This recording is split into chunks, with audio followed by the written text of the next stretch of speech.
Konniyo! Hello everyone, hello YouTube. If you're new here, sorry to disappoint, I'm actually a guy. Anyway. What's this video about? I was kind of inspired to do this by, oh god, that's so loud. You guys can't even hear that. I was kind of inspired to do this by, there's a small VTuber who has been showing up on my algorithm, and their channel is very new and they have been seeing a lot of success. And it's called a Mouse Who Rants, and they do unscripted rambling content. And they upload very consistently 2 times a day, and they've been seeing a lot of success with that. And it made me realize that I kind of like that kind of content too. I've had it in the back of my mind that, hey, maybe I should do some kind of like unscripted rambling commentary over some gameplay, kind of like those Call of Duty commentary videos. But I guess I don't really play Call of Duty, but I could do like Killing Floor 2 gameplay over that. And then that kind of morphed into, oh, okay, I want to do a video about art, about all art is derivative or great art is steal, and that whole idea. But then I was like, okay, I could talk about my unfinished game project, FPS Survivors, and then it ended up being, okay, why don't we just make it a whole retrospective on FPS Survivors? And I don't want to use the word postmortem because I still have some hope that eventually this could be a thing, but I just kind of stopped working on it for the moment. And we'll get into reasons for that later. But anyway, what's FPS Survivors? It's it was supposed to be an FPS survivors like game, like Vampire Survivors, but really more inspired by Brotato. And as for the the FPS side, I guess Ultrakill. Well, very much Ultrakill. You can kind of see it in the gameplay here. We've got this combo meter on the side, which is based off of the blood you collect. You collect blood. The blood is XP. The blood makes you get stronger. And, well, it's kind of unfinished, so the blood doesn't really do a ton outside of being XP. But the bigger thing you can see in this gameplay here are the coins on the revolver, the marksman from Ultrakill, where you throw the coin into the air, you shoot the coin, and then it hits an enemy's weak spot automatically. And for the longest time I was a little insecure about, oh, am I copying too much from Ultrakill in developing this game, and like, taking little things here and there, taking visual things, which, I mean, the visuals aren't super polished. That enemy model, I literally took a pre-made Nixamo alien model and I just decimated all the vertices. And it's just a flat color. But, I added stuff like headshots, I added critical hits. One of the ways I tried to distinguish the coins from Ultrakill's coins is, one, in the way that they ricochet when you have multiple coins. It like bounces to other enemies. I actually feel like that's less interesting than the way Ultrakill does it, so I was feeling a little weird about that. But then the other thing is that instead of scaling damage on the shot itself, it scales critical hit chance. And that's a whole thing that I guess Ultrakill doesn't really have. It has weak spots, which this game also has weak spots, but this doesn't have like random critical hits, which is very like RPG, Vampire Survivors-y kind of thing. And yeah, so I was feeling a little weird about that and kind of like insecure. Oh, is this game too derivative? Is this game too weird or like too similar to what's already out there? And I guess I was probably worrying too much. I think back to Hakita literally made a tweet talking about how he's cool. He thinks it's cool that there are games like Ultrakill that people are making. Games like, I guess Reaver is the one that comes to mind.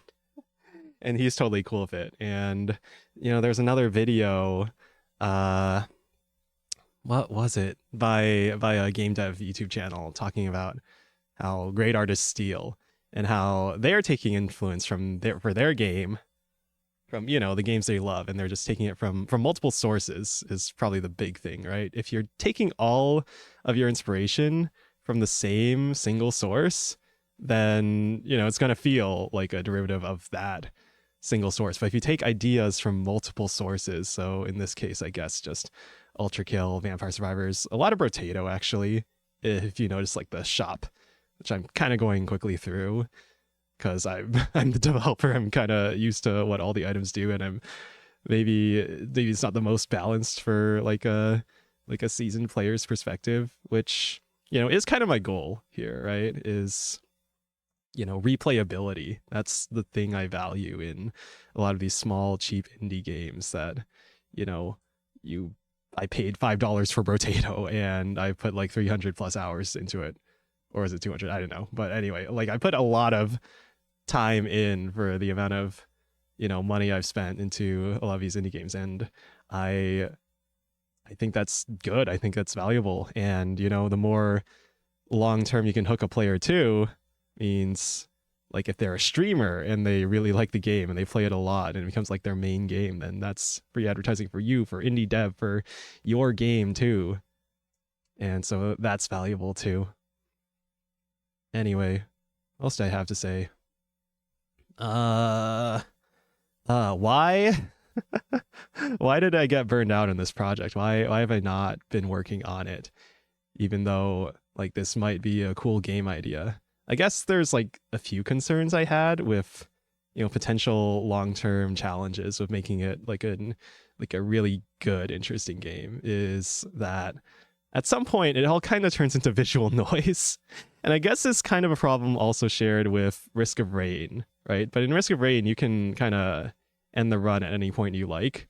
And it's a long grind to reach the point where it's all, you know, visual noise and you have no idea what the fuck is going on.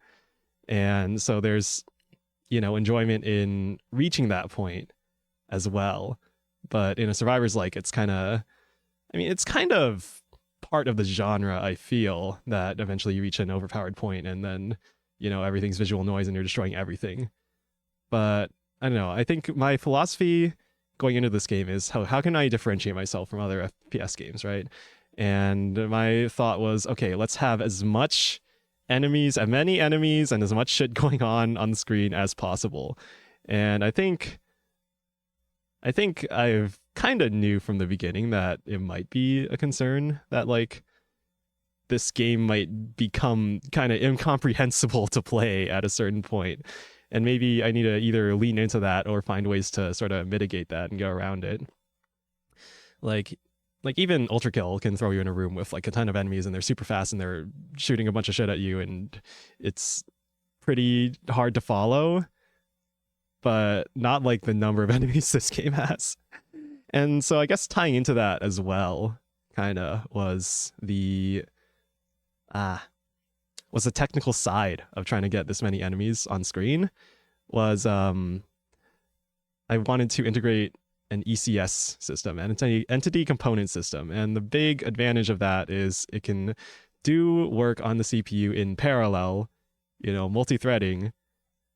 But I wanted to adapt that into Godot because I am familiar with Godot and doing stuff in 3D in Godot. At this point, I'd made, I guess I made Rabbit Hopper alongside this, but that was a Game Jam game.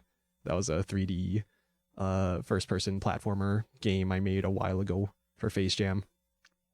And it was kind of alongside while I was developing this game. But but the technical side, right? It got to be kind of tedious and it felt like I was reinventing the wheel because I was trying to gluing together libraries. That was kind of the thing that burned me out when I was working a normal software, a web dev job. Was the feeling that all you're doing is just like gluing together libraries. And I guess on top of that, it felt like I was, you know, reinventing the wheel for stuff like collision, right? The last thing that was on the agenda before I kind of dropped this project, or I guess went on indefinite hiatus on this project, was to make like a terrain system, a map system, maybe like Minecraft, maybe like Ultrakill's Cyber Grind. And so you can kind of see the beginnings of that in this unfinished weird stair step pattern that we're seeing normally, and the actual collision for the enemies is like a flat plane, and that's what it used to be for this game. But was trying to make a terrain system and add collision for enemies and all that, but that introduced a lot of like new stuff I had to implement. And I guess I could just deal with it and push through it, but at that point the motivation was kind of waning. And part of that, I feel, well, something I've realized recently with the new game I'm working on with Face No Auto Battler, is the importance of community, of having people see your work and be able to respond to it and show you that they're interested in it, right? And I was kind of doing a lot of the work on this game off stream. I did a couple streams showing it off and doing a bit of work on the game on stream, but I feel like I never really gave it the proper, hey everyone, I'm making this game, this is what it's gonna be, and go check it out if you're interested. I don't know, maybe that was just fear of, I don't know, not being seen, of of like putting yourself out there and no one responding, which I guess is kind of an important step. Like you kind of have to do that and deal with that at some point as a creator if you're new and trying to build an audience, right? Putting it out there, putting yourself out there, whipping it out, showing it off. And in contrast, when I was working on Face No Auto Battler, which was for a game jam, it's an auto battler roguelike, kind of inspired by Super Auto Pets and Slay the Spire, and maybe Balatro too. I'm adding a few new things that are sort of taking from places like that. Here I'm wondering why do I have 228 dashes? And I don't think it's from the items. I'm not sure what's wrong there. It seems like the dash cap might have gotten broken at some point. There's a few other things that's broken, like the secondary ability UI meter on the minigun there. I think that was on the list of things to fix at some point. But anyway. Oh yeah, and the unfinished blood combo meter, which was supposed to have, a gameplay effect. So it's supposed to make you strong and like make you feel like you're, ooh, I'm the powerful badass and I am killing and I'm getting stronger and I am super powerful and stuff like that, right? That's kind of the point of these games, is kind of that they're a power fantasy. You get super strong and destroy huge waves of enemies. Anyway, on my original point, I was kind of, what was it?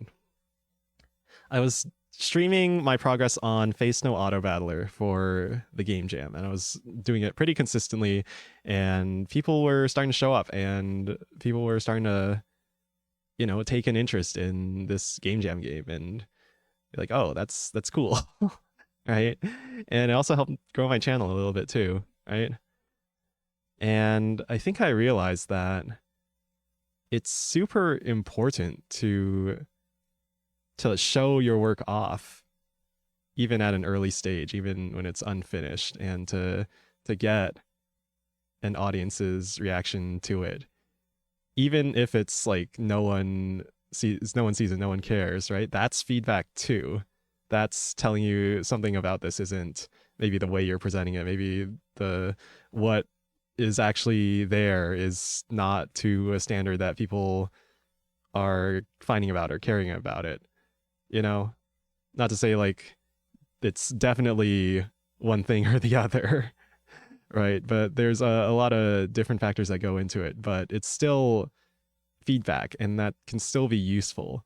And when you do eventually reach a point where it's cool enough that people are starting to take an interest, then that also benefits you, because people can see like, oh, you've been doing it for this long and have been making this progress, and they can see the difference in like your old work versus your new work. And I guess it's just artistic stuff in general. I was really scared to like put myself out there, I guess, for a really long time in terms of making online content and showing things off to people, showing things off to the world. I used to watch a Japanese VTuber called Beatani in like 2020, and I was like, oh, she's just a normal person like me, but she is also making stuff for the internet that I think is cool. And it was like, oh, I can do this too, right? I can be like a small indie whatever and make stuff, get better at stuff, and show that off to the world. And I don't know, I had a lot of hesitation for a long time. I had a lot of perfectionism, which I suppose I'm still kind of working through, but I've gotten a lot better about, you know, being worried about that sort of thing and being okay with making something imperfect. This video is not, you know, a highly edited, highly scripted, you know, perfectly made video, but hopefully it's something that it's a format that I can continue to make, right? Because I've noticed, I don't know, I guess I noticed my own viewing trends, and I noticed the points that Mousy Rants made in her videos. Her videos, their videos. Sorry, pronouns. uh but I don't know, I noticed the viewing habits. I watch like Call of Duty commentary videos too, and that was also another inspiration for me to make this kind of rambling, unscripted content too, right? And I think I'm looping on that point, but you know, it seems to be what viewers want. It aligns with what I want as a viewer. It seems to be like a good way to make content that people are hopefully returning for. So I just wanna try this thing out. I just want to try it out for a little bit, you know, at least for a little bit.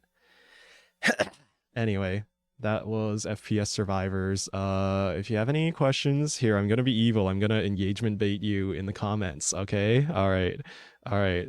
If you think this is an interesting idea, if you want to see more progress on this game, do let me know in the comments, because like I said, community and having people respond to your art is, you know, can be very helpful. It like creates a feedback loop for motivation for you to work on your art, your craft, your things, whatever you're making, whatever that is.